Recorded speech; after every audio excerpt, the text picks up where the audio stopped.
আসসালামু আলাইকুম প্রিয় মালয়েশিয়ান প্রবাসী বাংলাদেশি ভাইরা, আপনারা সবাই কেমন আছেন? আশা করি সকলেই ভালো আছেন এবং নিরাপদে আছেন। মালয়েশিয়া বিভিন্ন স্থানে বড় ধরনের ইমিগ্রেশন অপারেশন দিচ্ছে।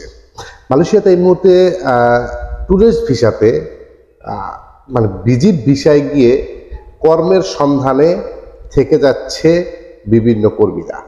এ নিয়ে মালয়েশিয়া জাবাতান ইমিগ্রেশনের ওয়েবসাইটে আজকে একটি সতর্কমূলক ভিডিও এবং ওই সকল কর্মীরা আটক খেলে বা আনডকুমেন্টেড যাদের ভিসা নেই তারা আটক খেলে কি হতে পারে, বিস্তারিত থাকবে এই ভিডিওটাকে স্কিপ করে দেখবেন, সম্পূর্ণ ভিডিওটা আমার সাথেই থাকবেন।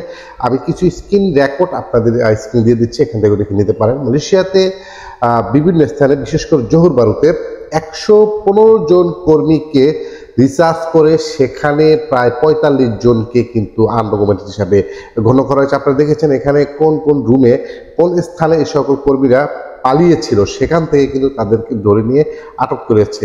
115 জন কর্মীকে রিসার্চ করে সেখানে 40 জন কর্মীকে কিন্তু আটক করেছে এবং 39 জনের ছিল আমাদের বাংলাদেশি।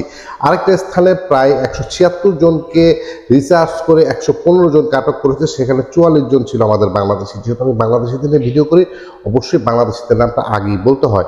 তো মালয়েশিয়াতে আর্টিকেল 2.0 রিকেলিব্রেশন তেনাকে মালয়েশিয়াতে 1.0 কলিং ভিসা সকল কিছু কিন্তু স্টপ হয়ে যাওয়ার পরে কর্মীরা দিশেহারা হয়ে বিভিন্ন দেশ থেকে কিন্তু ভিজিট ভিসাতে যাচ্ছে। এবং আপনারা জানেন মালয়েশিয়াতে ভিজিট ভিসাতে এই মুহূর্তে ভালো একটা প্রাধান্য দিয়েছে মালয়েশিয়ার প্রধানমন্ত্রী, সেটাকে কাজে লাগাচ্ছে কিছু অসাধু চক্র।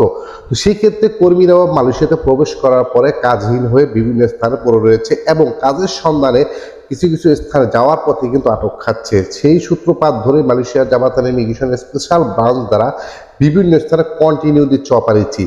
এবং মালয়েশিয়াতে এই মুহূর্তে আপনারা জানেন সাধারণ ক্ষমা ঘোষণা করেছে, যারা দেশে যেতে চাচ্ছেন তারা কিন্তু অবশ্যই এই সাধারণ ক্ষমায় দেশে যেতে পারেন। আপনারা জানেন 31শে ডিসেম্বর 2024 সাল পর্যন্ত চলমান থাকবে এই CPATI, যেটা সাধারণ ক্ষমা ঘোষণার মধ্যেই পড়ে। সেটা কর্মীরা কিন্তু অতি সহজে অল্প টাকা জরিমানা দিয়ে যেতে পারবে। তার সত্ত্বেও কর্মীরা কিন্তু মালয়েশিয়াতে অবস্থান করতে চাচ্ছে আনডকুমেন্টেড হিসাবে। মালয়েশিয়াতে কর্মের সংকট দেখা দেওয়ার কারণে কিন্তু কর্মীরা বিভিন্ন স্থানে কাজ করে রিস্ক নিয়েও কিন্তু সেই সূত্রপাত ধরে মালয়েশিয়া ইমিগ্রেশন বিভিন্ন স্থানে দিচ্ছে অপারেশন।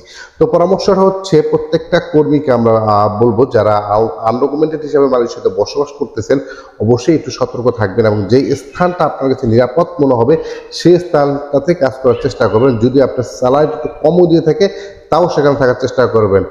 অন্যথায় আপনি যদি বেশি লড়াচড়া করে বিভিন্ন বা শহরের দিকে যাওয়ার চেষ্টা করেন সেই ক্ষেত্রে বড় ধরনের সমস্যায় পড়বেন। কুয়ালালামপুর থেকে শুরু করে জোহর বারু, পেনাং, ইপু, পেরাক বিভিন্ন স্থানে বড় আকারে কিন্তু অপারেশন দিচ্ছে, সেখানে শত শত কর্মী কিন্তু আটক খাচ্ছে।